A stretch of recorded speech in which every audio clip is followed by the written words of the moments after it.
नमस्कार। आज हम भौतिकी के 3 ऐसे शब्दों पर बात करेंगे जो हम रोज सुनते हैं। कार्य, ऊर्जा और शक्ति। हाँ, और ये शब्द जितने आम हैं, भौतिकी में इनके मायने उतने ही खास और सटीक हैं। बिल्कुल। हमारे पास 11वीं कक्षा के भौतिकी से जुड़े कुछ स्रोत हैं और हम कोशिश करेंगे कि इन कंसेप्ट्स को आसान भाषा में समझें। हाँ, चलिए फिर शुरू करते हैं। देखते हैं ये स्रोत हमें क्या बताते हैं। सबसे पहले कार्य को लेते हैं। सुनने में तो लगता है कोई भी मेहनत वाला काम। हाँ, पर भौतिकी में ऐसा नहीं है।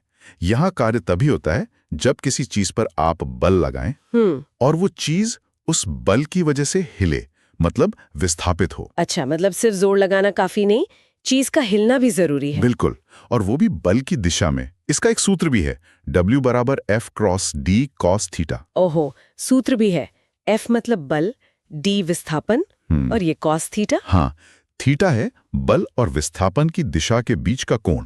अगर दोनों एक ही दिशा में हैं, तो cos 90 होगा। और अगर लंबवत है, जैसे मैं सूटकेस लेके चल रही हूँ, तो बल ऊपर की तरफ है और चल मैं आगे रही हूँ। सही सवाल।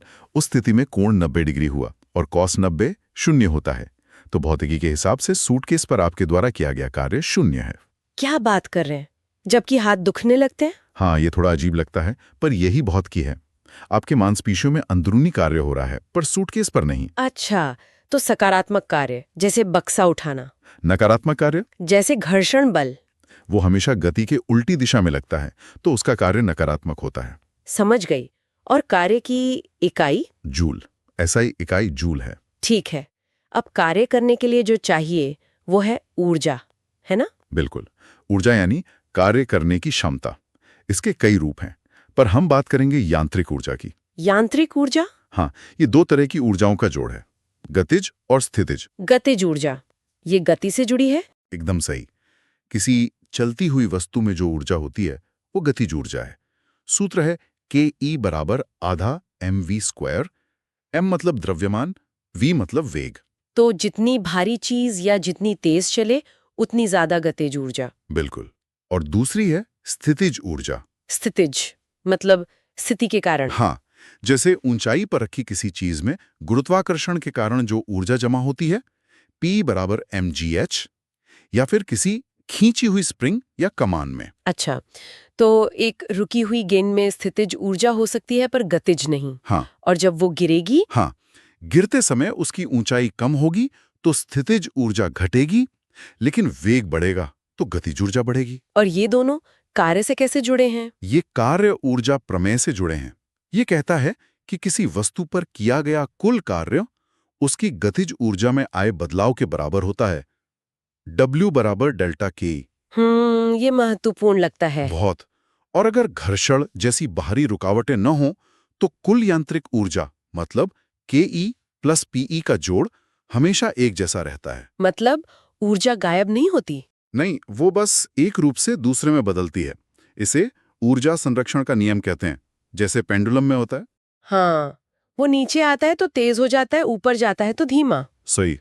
गतिज और स्थितिज ऊर्जा आपस में बदलती रहती हैं, पर उनका कुल योग स्थिर रहता है। ये तो बहुत बढ़िया है। अब आते हैं तीसरे शब्द पर, शक्ति। शक्ति यानी पावर। ये बताता है कि कार्य कितनी तेजी से हो रहा है। तेजी से मतलब समय का लेना देना है। हाँ जी। शक्ति है कार्य करने की दर। P = WT, यानी कार्य को समय से भाग दें। अच्छा, तो कम समय में ज्यादा कार्य मतलब ज्यादा शक्ति। बिल्कुल। इसकी इकाई वॉट है। 1 वॉट मतलब 1 जूल प्रति सेकंड।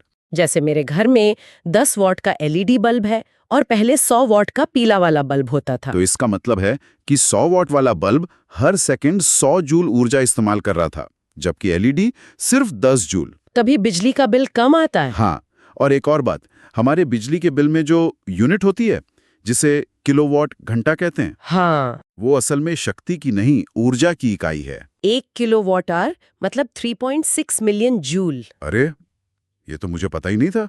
मैं तो उसे शक्ति की इकाई समझती थी। ये आम गलतफहमी है, पर ये दिखाता है कि ये सब हमारी रोजमर्रा की जिंदगी से कैसे जुड़ा है। तो संक्षेप में कहें तो कार्य है बल लगाकर विस्थापित करना, ऊर्जा है कार्य करने की क्षमता, गतिज और स्थितिज, जो संरक्षित रहती है, और शक्ति है कार्य करने की रफ्तार। बिल्कुल सही सारांश है।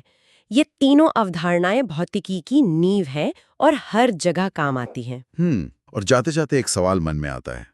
हमने कहा ऊर्जा संरक्षित रहती है, बस रूप बदलती है। हाँ, पर क्या ये रूप बदलना हमेशा 100% होता है? मतलब जब ऊर्जा एक रूप से दूसरे में जाती है, जैसे बिजली से बल्ब में रोशनी, तो क्या पूरी की पूरी ऊर्जा रोशनी में बदल जाती है, या कुछ ऊर्जा किसी और शायद अनचाहे रूप में बदल जाती है? जैसे बल्ब गर्म भी तो हो जाता है। सही पकड़ा। तो इस रूपांतरण की दक्षता, एफिशिएंसी कितनी है और उसे कैसे बेहतर बनाया जाए, ये सोचना भी तो जरूरी है ना? शायद अगली बार इस पर बात करें। जरूर, ये सोचने वाली बात है।